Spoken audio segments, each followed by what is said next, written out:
윤석열 정부는, 윤석열 대통령은 후보 시절부터 굉장히 친일적인 언사를 보여왔습니다. 대선 토론회를 우리가 떠올려 보면 일본 자위대의 한반도 진입 가능성에 대해 들어올 수도 있다는 그런 굉장히 너그러운 입장을 보여왔습니다. 집권 이후의 모습은 마치 고삐 뿔린 망아지처럼 한미일 협력에 올인하려는 듯한 경악스러운 모습까지 보이기도 했습니다.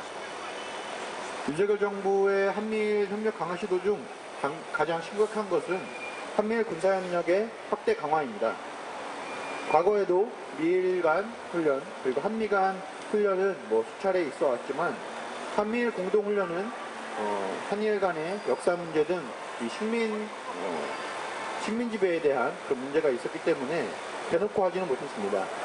그러나 윤석열 정부 들어서 한미일 공동 군사훈련이 빈번하게 그리고 대놓고 이루어지고 있습니다. 특히 최근에는 한미일 간 미사일 탐지 그리고 요격 훈련을 수차례 벌이고 있습니다. 이는 미국이 아시아에 중국 압박을 위한 MD 구축을 위한 훈련인데 윤석열 정부는 미국의 전략을 위해 과거사 문제에 대한 사죄와 법적인 배상도 하지 않는 일본과 공동으로 훈련을 하고 있습니다. 지난 프놈펜 성명에서 북의 미사일 방어를 명분으로 한미일 간 군사정보의 실시간 공유를 강화하기로 합의하기도 했습니다. 미국이 MD를 구축하려는 목적은 중국에 대한 군사적 우위를 차지하기 위함이고 실제 전쟁이 벌어졌을 때 주한미군, 주일미군, 우리 본토 방어에 필요한 방공망을 구축하기 위함입니다. 이는 다시 말해 미중 간 군사적 충돌이 발생했을 때 미국 방어를 위해 중국에서 날아오는 미사일 정보를 한국군이 탐지 및 공유할 것이고 따라서 한국군의 군사적 개입이 필연적으로 발생한다는 것입니다. 중국 압박을 위한 이 한미일 군사협력이 한반도에 살고 있는 우리의 목숨을 위태롭게 만들고 있는 상황입니다. 국민의 생명과 평화를 책임져야 할 윤석열 대통령은 자신의 책무를 내팽개친 채 림팩, 퍼시픽 드래곤, 퍼시픽 뱅가드 등 한미일 공동 군사훈련에 번질나게 참가하고 있습니다. 프놈펜 성명을 통해 명실공히 중국 압박을 위한 돌격대를 자처한 윤석열 정부는 내년에도 한미일 군사협력의 강화를 이어갈 것으로 보입니다. 윤석열 정부의 한미일 군사협력 강화 시도를 이대로 둔다면 한반도의 평화는 결코 찾아올 수 없을 것입니다. 윤석열 정부의 한미일 군사협력 시도가 더욱 우리를 분노케 하는 것은 윤석열 정부의 굴욕적인 한일 관계 시도 때문일 것입니다. 윤석열 정부가 강제징용 배상 판결 문제를 대하는 모습을 보면 이게 과연 한국의 대통령이 맞는지 의구심이 들 정도입니다.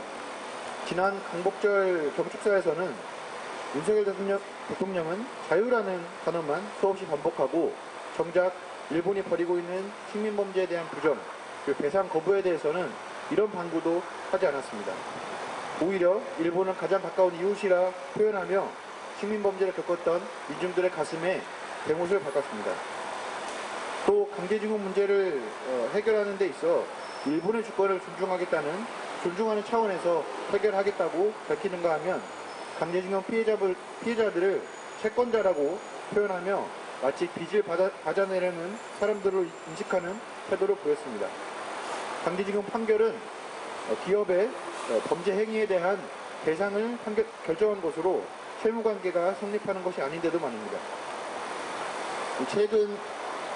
최근 보도에 따르면 윤석열 정부는 일본 기업의 자산 매각을 막기 위해 한국 기업과 이 배상 판결을 해야 하는 가해 기업이 아닌 다른 일본 기업이 자금을 마련해 어떤 재단을 통해서 피해자들에게 보상하는 방안을 모색하고 있고 상당 부분 합의가 된 것으로 파악되고 있습니다. 그렇게 법치를 강조하는 윤석열 정부는 대법원이 이 배상을 하라고 명확히 판결을 내렸음에도 불구하고 스스로 법치를 부정하는 행위를 하고 있습니다. 보상은 결코 배상과 같지 않습니다. 그리고 가해 기업이 배상하는 것이 범죄에 대한 처벌이지 다른 기업들이 어떤 기금을 마련하는 것이 어떤 의미가 있겠습니까? 그저 얼렁뚱땅 이 강제징용 문제를 곧 봉합하라는 것과 다름없습니다. 아마 내년 초에 강제징용 문제에 대한 이 어떤 정리가 이루어질 것 같은데, 우리의 힘으로 윤석열 정부의 굴욕적인 한일 관계 개선을 막아내야 하겠습니다. 지금까지 윤석열 정부의 한미일 협력 강화 시도를 살펴봤습니다. 제가 좀 편리하게 이야기했지만 여러분들 굉장히 화가 나지 않습니까? 미국도 이 자국 우선주의에 육각해서 타국의 이익을 침해하고 있고, 일본은 최근 적기지 공격 능력을 보유하며 군사 대국화로 나아가고 있는데, 윤석열 정부는 오히려 민중의 희생을 강요하며 위험천만한 한미일 군사협력 강화 시도를 보이고 있습니다. 내년에도 수요 평화 촛불은 꺼질 수 없을 것 같습니다. 내년도 한반도 평화와 자주를 위해서 이렇게 함께 행동해 주셨으면 감사하겠습니다. 더 열심히 하겠습니다. 감사합니다.